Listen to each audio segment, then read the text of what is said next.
Teman, saat ini sudah hadir bersama saya teman-teman dari BPJS Kesehatan Cabang Banyuwangi, teman. Ada Mbak Adela Atika Larasati dan Mas Heru Setia Pambudi. Selamat pagi Mas Heru, Mbak Dela. Selamat pagi. Selamat pagi. Alhamdulillah dalam keadaan sehat ya. Alhamdulillah sehat. Teman-teman dari BPJS bisa hadir. Nah, kita akan berbincang mengenal lebih dekat tugas dan fungsi petugas BPJS di rumah sakit. Tetapi sebelumnya Mbak Dela sama Mas Heru mungkin bisa kenalkan lebih dulu. Ini Mbak Dela dan Mas Heru sebagai apa ini dari BPJS Kesehatan?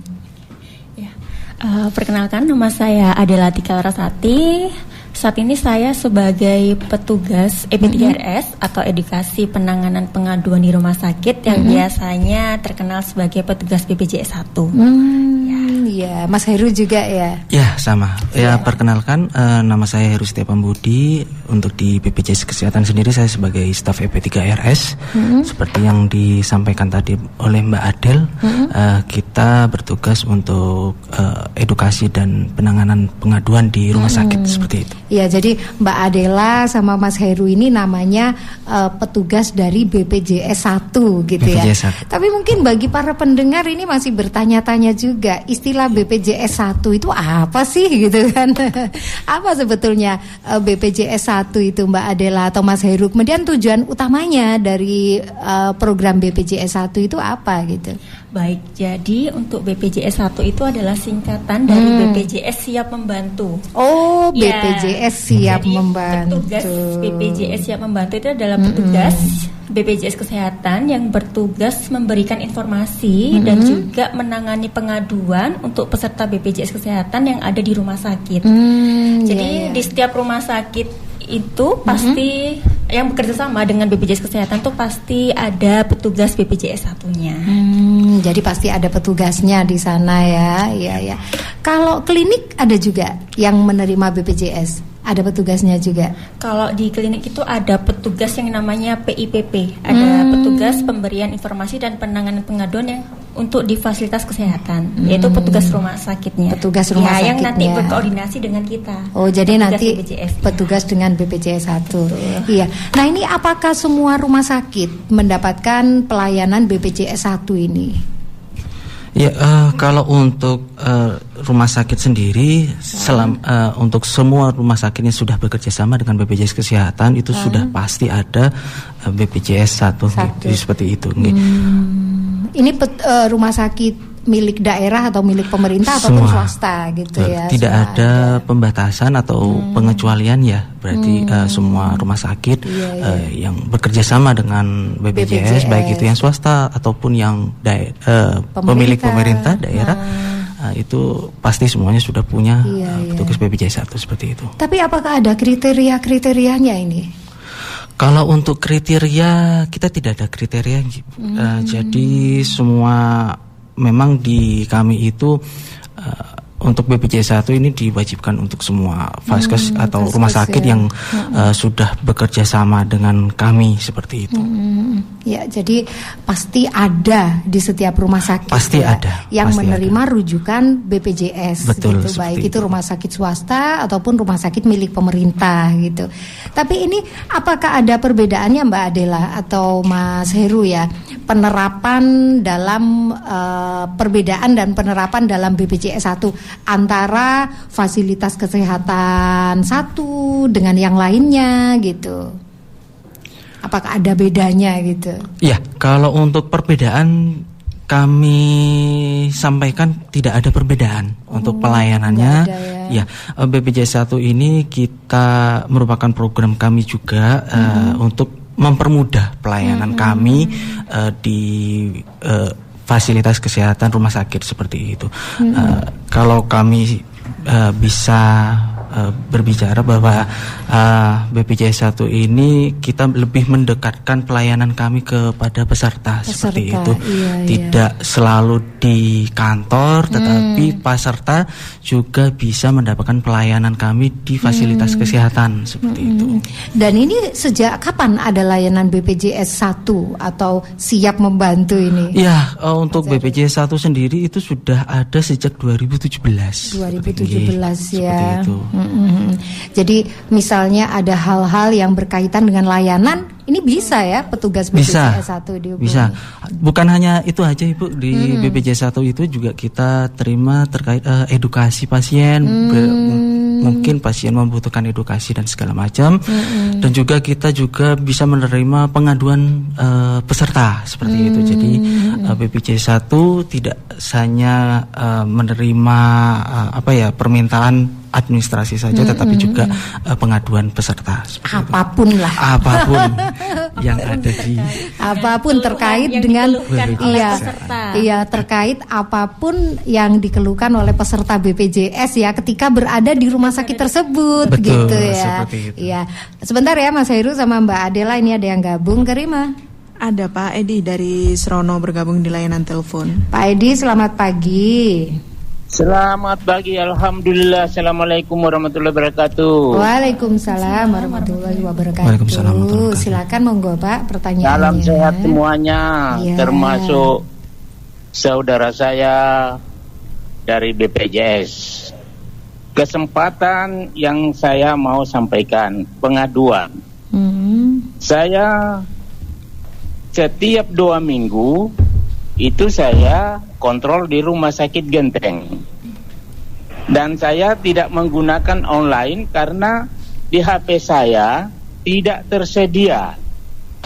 Nah, saya berangkat dari rumah itu paling jam 6, berarti saya dapat nomor 1, 2 atau 2. Saya sudah 2 minggu terakhir ini nomor 1 kemarin hari Rabu nomor 1, tapi jadinya nomor 18.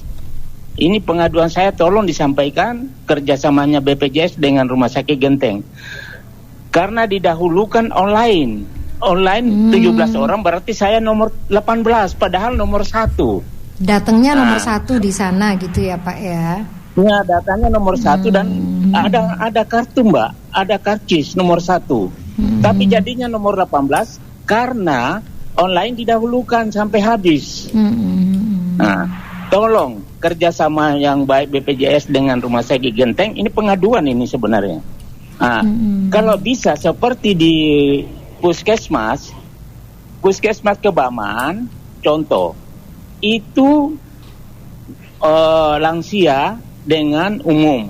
Jadi nomor itu di 5 orang online, 5 orang maksud saya 5 orang lansia, 5 orang umum. Kalau di Genteng ini dikhususkan online. Mohon bantuannya dan kerjasama yang baik. Terus yang kedua, apakah benar ada info BPJS bisa mendapatkan bansos? Kalau ada, apa persyaratannya untuk mendapatkan bansos di BPJS? Mohon petunjuk kalau memang ada persyaratan dibawa kemana. Itu aja, semoga dilanjutkan. Terima kasih. Assalamualaikum warahmatullahi wabarakatuh. Waalaikumsalam warahmatullahi wabarakatuh. Mbak Adela dan Mas Heru sudah paham ya apa yang ditanyakan Pak Edi. Ini mau jawab atau mau kita lanjut ini tentang penjelasan BPJS 1 ini? Mungkin saya jawab. Kita dijawab dulu ya. Oke, baik, silakan. Baik, pengaduan dari Bapak Edi di Serono, terima kasih Bapak atas pengaduan yang diberikan kepada kami. Nanti kami akan evaluasi kembali terkait antrian online. Baik, ini mungkin bisa saya perjelas dulu bisa saya jelaskan terlebih dahulu. Mungkin yang dimaksud dari Bapak Edi ini bentrok antara antrian yang onsite dan antrian yang online seperti itu nggih. Jadi Bapak Edi merasa bahwa datang pagi ke RSUD Genteng mendapatkan nomor 1, tetapi ternyata dilayani di nomor 18 dan mendahulukan yang antrian online seperti itu. Jadi begini Bapak, di BPJS Kesehatan sendiri memang untuk saat ini kita menggalakkan terkait antrian online ya Pak, seperti itu. Jadi antrian online kita merupakan sebuah inovasi dari BPJS Kesehatan supaya peserta dapat mengakses lebih mudah antrian, lebih mudah pelayanan di rumah sakit, baik itu di rumah sakit maupun di fasilitas kesehatan tingkat pertama. Jadi seperti itu. Untuk antrian online sendiri itu bisa dimanfaatkan melalui mobile JKN Bapak, seperti itu. Jadi peserta bisa mengakses antrian online BPJS Kesehatan melalui mobile JKN. Monggo bisa mendownload dan mengaktifasi mobile JKN. Nanti di mobile JKN itu bisa mendaftar antrian online baik di Vaskes 1 maupun di rumah sakit, seperti itu Bapak. Jadi selain itu, mobile JKN juga banyak fitur terkait pelayanan BPJS, baik itu untuk pengecekan status peserta, perubahan fasilitas kesehatan tingkat pertama, dan perubahan kelas, dan juga kita juga punya program terkait rehab ya. Jadi itu juga bisa diakomodir di mobile JKN, seperti itu.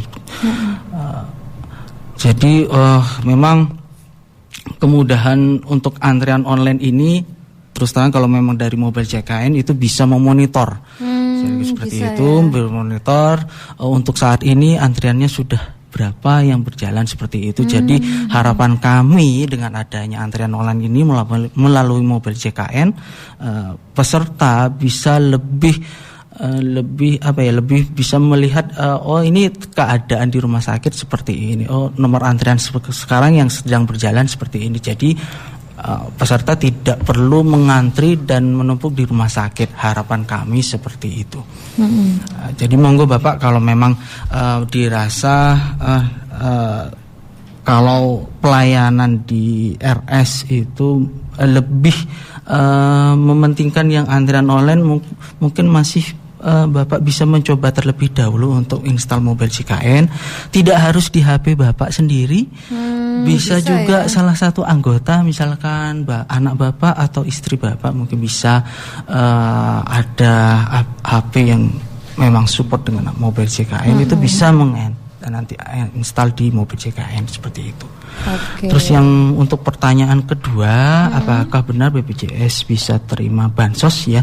Nah ini mungkin ada ini ya Bu ya, kalau untuk bansos, karena memang di tempat kami untuk bansos ini masih belum ada informasi lebih lanjut seperti itu.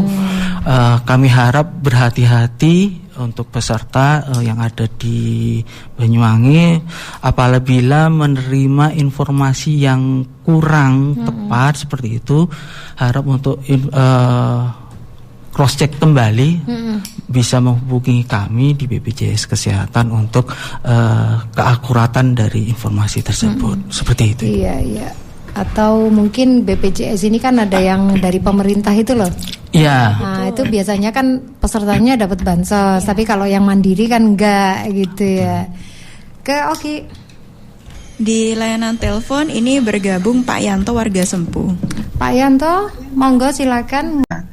Ini saya kan mempunyai BPJS yang dari pemerintah waktu pengeluaran BPJS pertama kali. Dalam arti ini kan non prabayar, tidak ada istilah, tidak ada bulanan. Saya mendapat langsung waktu pertama kali yang mengeluarkan kan ini ya Bapak Jokowi itu. Ini saya mendapatkan. Apakah sampai sekarang ini masih aktif? Toh kartu ini belum digunakan sama sekali. Digunakan itu waktu berubah di Puskesmas saja gitu. Tetapi sudah berapa tahun yang lalu gitu, sekitar tahun 2014-an apa 2013 itu. Terus yang saya tanyakan untuk sekarang ini apa masih aktif, terus cara ngeceknya itu gimana itu? Prosedurnya melalui apa? Instansi mana yang terkait dengan ini? Oke. Nggih. Terus ini. Terus ini, saya dulu kan ada di daerah selatan, terus sekarang pindah di wilayah Sempu. Ini apakah ada syarat-syarat tertentu, istilahnya pindah vaskes, fasilitas kesehatan di yang saya tempatin sekarang ini? Soalnya ini dari sekarang mulai saya pindah ke sini kan, kartu ini belum saya pakai sama sekali. Alhamdulillah saya masih diberi kesehatan sampai sekarang. Terus sewaktu-waktu ini menjaga hal-hal yang tidak diinginkan juga. Sewaktu-waktu digunakan itu, sebelum menggunakan itu persyaratannya apa aja, terus nanti mengaktifkan itu bagaimana gitu. Yang saya tanyakan itu aja. Terima kasih. Assalamualaikum warahmatullahi wabarakatuh. Waalaikumsalam warahmatullahi wabarakatuh. Mau dijawab? Boleh. Iya, silakan. Baik, untuk Pak Yanto, terima kasih atas pertanyaannya. Untuk yang dari BPJS yang dari pemerintah itu disebut dengan penerima bantuan iuran, itu status kepesertaannya itu bisa mengeceknya itu melalui Pandawa, Bapak. Jadi kita ada WA Pandawa, WA pusat, yaitu bisa mengecek informasi terkait dengan status kepesertaan Bapak Yanto. Atau juga Bapak bisa melalui datang langsung ke fasilitas kesehatan, entah itu di puskesmas atau klinik yang terdekat di daerah Bapak. Karena di vaskes pertama itu ada petugas PIPP fasilitas kesehatan yang nanti membantu Bapak Yanto untuk mengetahui apakah status kepesertaannya ini masih aktif digunakan atau sudah tidak aktif. Seperti itu. Kemudian untuk di WA Pandawa ini ada nomornya Bapak ya. Jadi Bapak bisa menyimpan nomornya untuk WA kami di 08118 165 165. Jadi untuk WA Bapak bisa nge-WA di nomor Pandawa, nanti milih menu yang informasi. Nanti Bapak silahkan untuk mengetik NIK Bapak dan nomor HP Bapak, seperti itu. Nah, sudah bisa dicek. Sudah bisa dicek melalui WA online ya Pak ya, dari rumah juga bisa kalau Bapaknya mau mengecek. Kemudian untuk terkait dengan perpindahan vaskes, kan sebelumnya Bapaknya tinggal di daerah Selatan, kemudian pindah domisili di daerah Sempu. Itu Bapak bisa melakukan pemindahan vaskes. Ada dua Pak, bisa langsung datang ke kantor BPJS Kesehatan, atau bisa Bapaknya melalui online Bapak, melalui aplikasi Mobile JKN.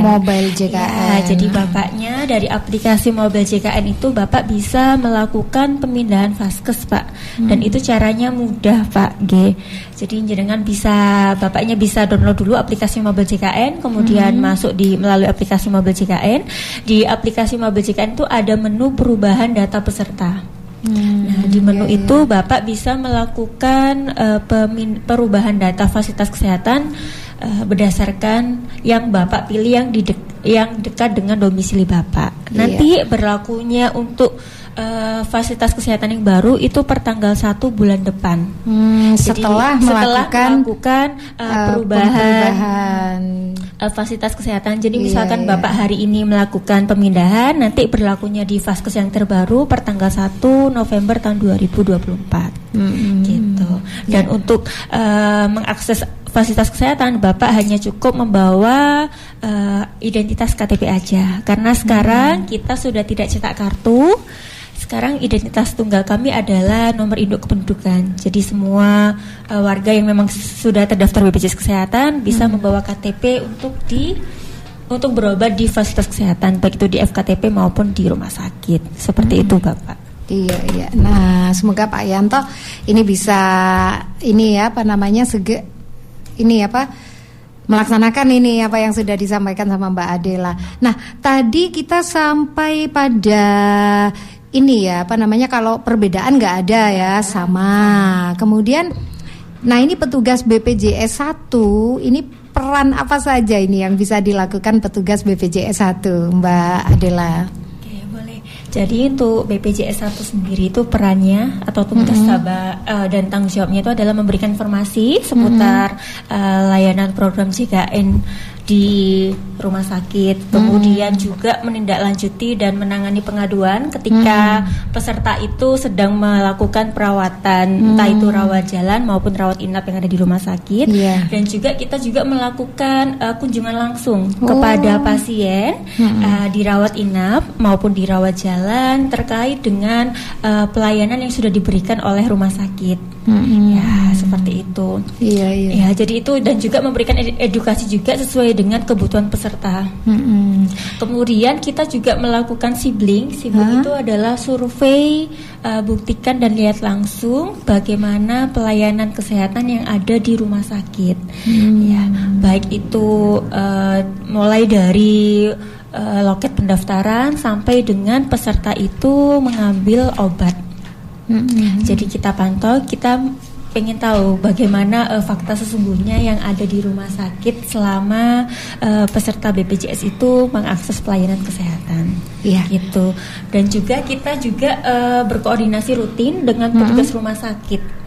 Jadi di rumah sakit itu juga ada petugas pemberian informasi dan penanganan pengaduan yang disebut dengan PIPPRS. Nah, dari itu yang dari rumah sakit. Ya, dari rumah sakit. Jadi nanti ketika memang dirasa di rumah sakit itu tidak bisa menemui kita BPJS 1, peserta juga bisa langsung ke bagian loket di petugas PIPP rumah sakit langsung. Ketika nanti memang dibutuhkan eskalasi ke kita, petugas rumah sakit akan berkoordinasi langsung ke petugas BPJS Kesehatan.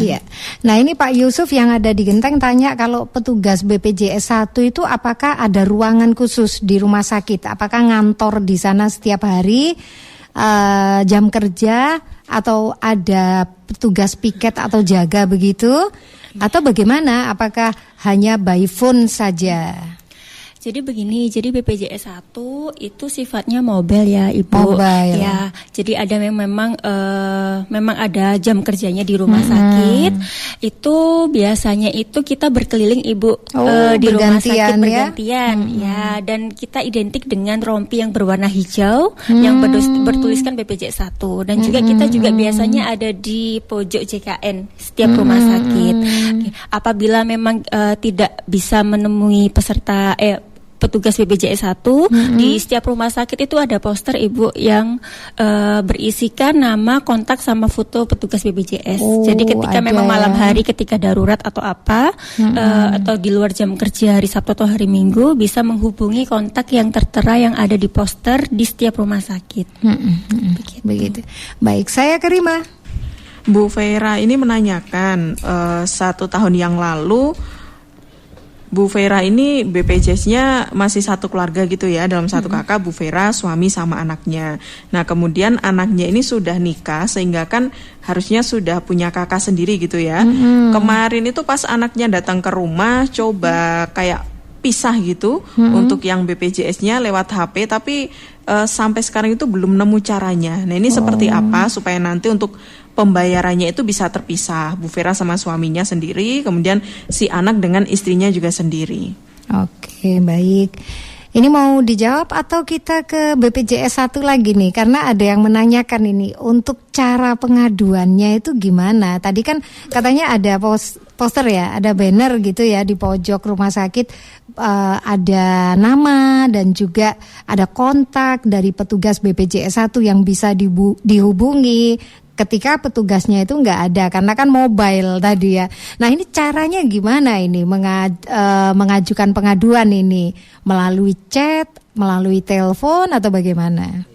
Baik, izinkan mungkin untuk pengaduan sendiri, untuk pengaduan peserta, kita ada beberapa cara Ibu seperti itu. Jadi di kami di masing-masing rumah sakit itu sudah ada yang namanya loket PIPP.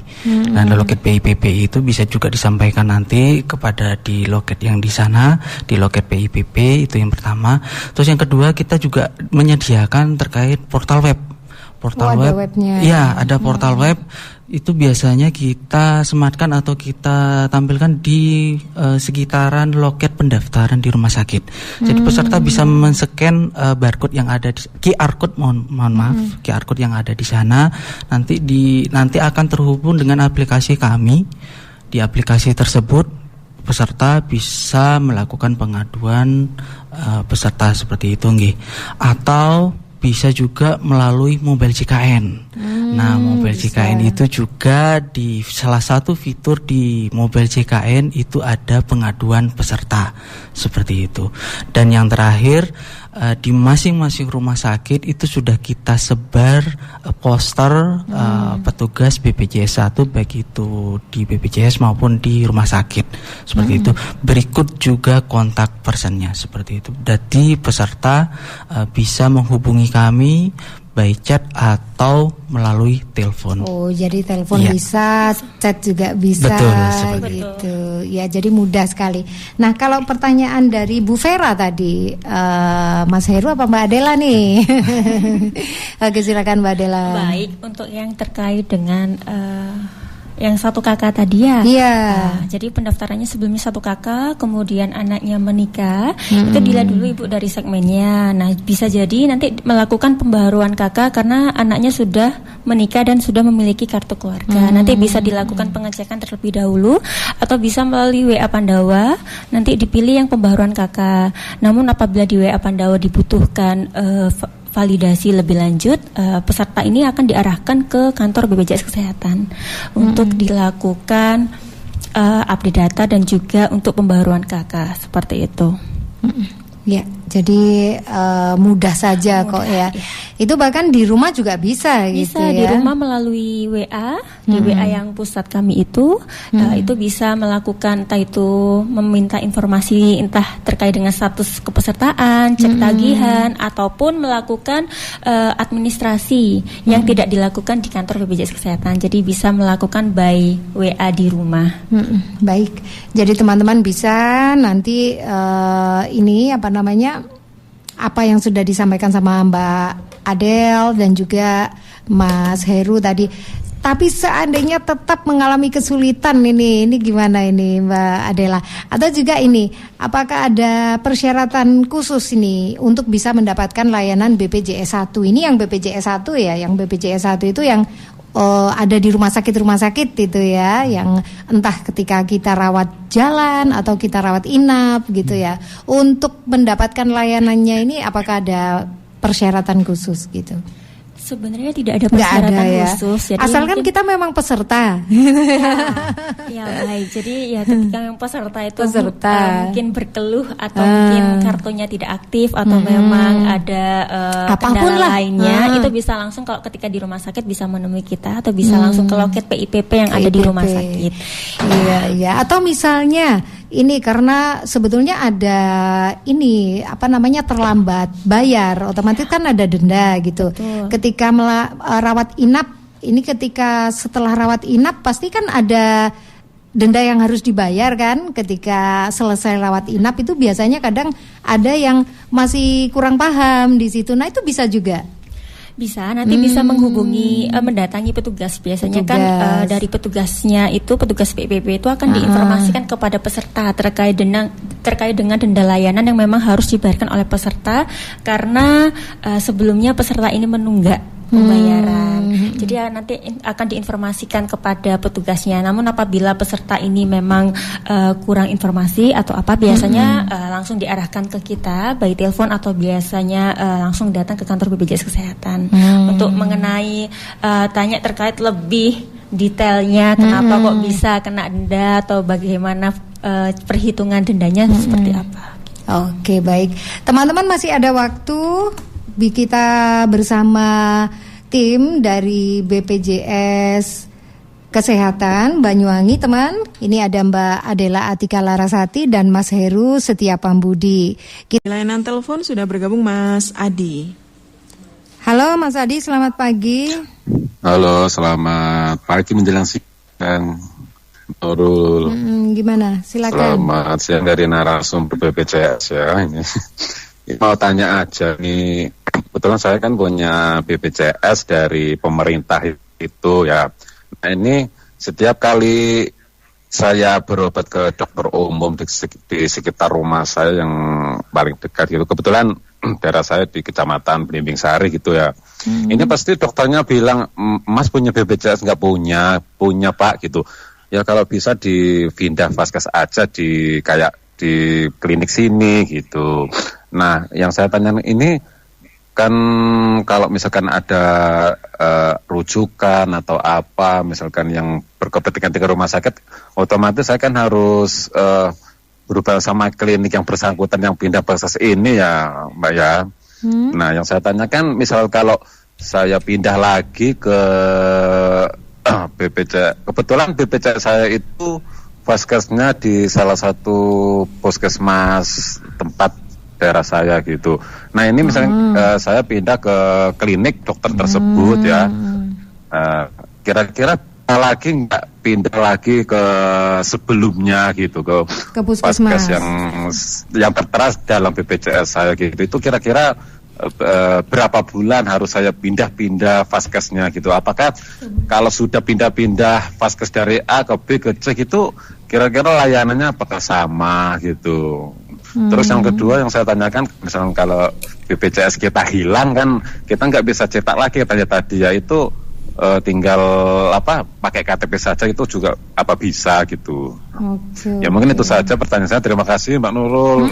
Terima kasih buat narasumber BPJS. Selamat siang. Ya, Assalamualaikum. Waalaikumsalam warahmatullahi wabarakatuh. Monggo silakan Mas Heru apa Mbak Adel. Baik, untuk terkait dengan waktu pemindahan vaskes ini berlakunya per 3 bulan. Jadi ketika memang peserta ini sebelumnya dari puskesmas kemudian pindah ke klinik kan itu berlakunya per tanggal 1 bulan depannya. Nah nanti apabila memang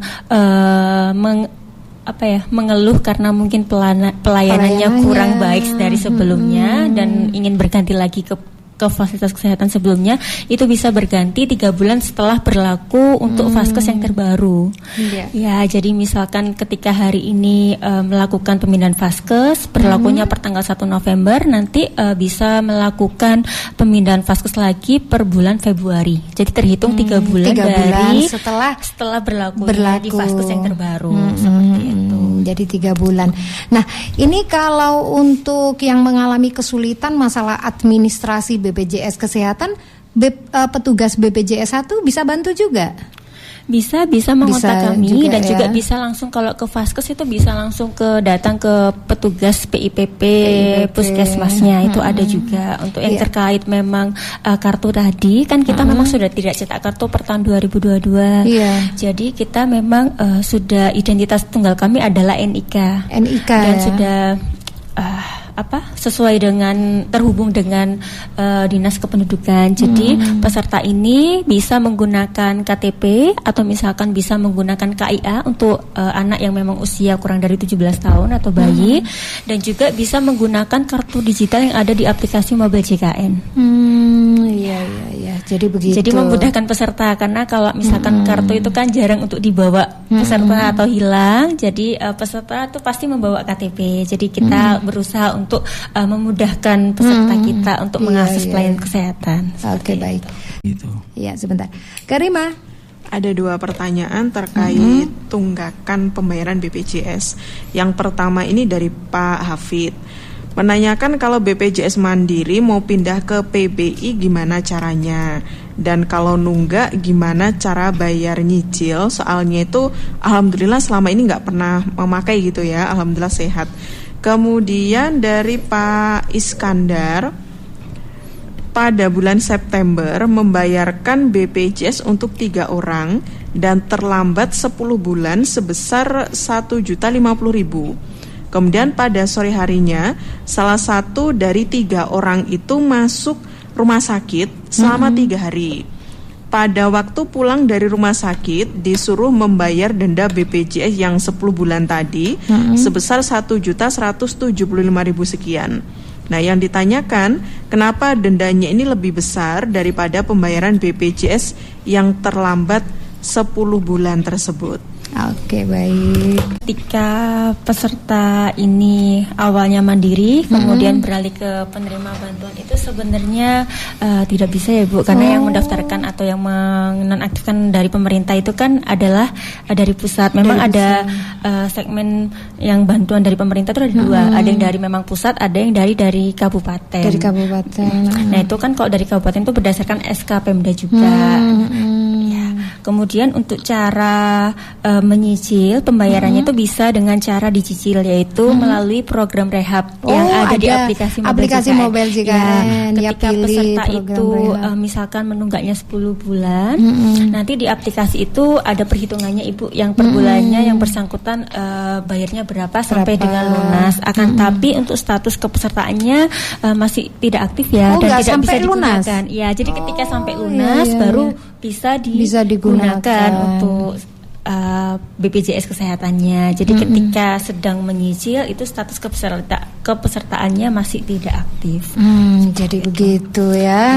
Untuk pembayarannya bisa melalui Indomaret, Alfamart, M-Banking, kantor pos atau agen-agen yang mungkin mendukung untuk itu. Shopee juga bisa.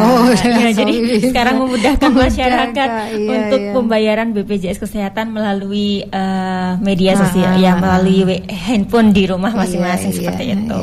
Nah, Mas Heru dan Mbak Adelia ini mungkin lebih ini lagi ya, karena masyarakat ini masih kadang masih meskipun sudah banyak info ya yang diterima dan banyak layanan yang bisa dihubungi, kadang masih ada saja kesulitannya gitu ya, kesulitannya ketika seperti ini, terutama ketika pas rawat inap ya, pas rawat inap ternyata baru tahu kalau ada denda dan sebagainya. Ini misalnya malam hari gitu ya, malam hari kan petugas nggak ada sudah. Nah ini apakah bisa menghubungi by phone? Baik, kalau untuk administrasi terkait denda yang mungkin ada atau baru muncul setelah malam hari ya Bu, di rumah sakit sendiri kita sudah membentuk tim sebenarnya, bukan hanya BPJS 1 saja, tetapi teman-teman di rumah sakit itu juga sudah kita bekali terkait edukasi dan informasi terkait BPJS kesehatan, terutama mengenai denda. Nanti di masing-masing rumah sakit seperti yang saya sampaikan tadi sudah ada loket tersendiri PIPP seperti itu untuk informasi.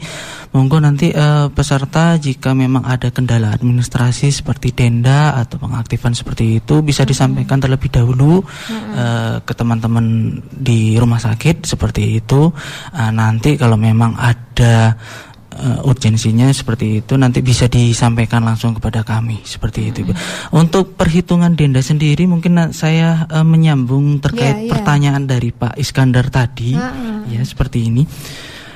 Untuk perhitungan denda sendiri nanti itu berdasarkan dengan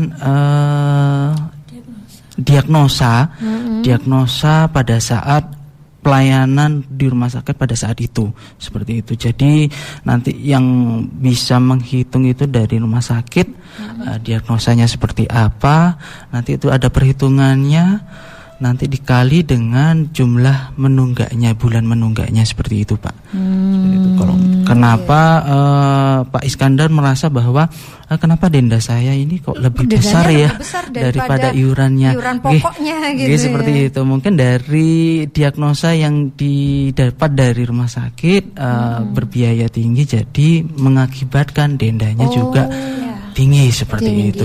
Jadi mohon kepada peserta, terutama untuk yang peserta mandiri, untuk sedapat-dapadnya tidak menunggak seperti itu untuk iurannya, agar supaya pelayanan kami baik itu di rumah sakit ataupun di fasilitas kesehatan tingkat pertama tidak terganggu seperti itu.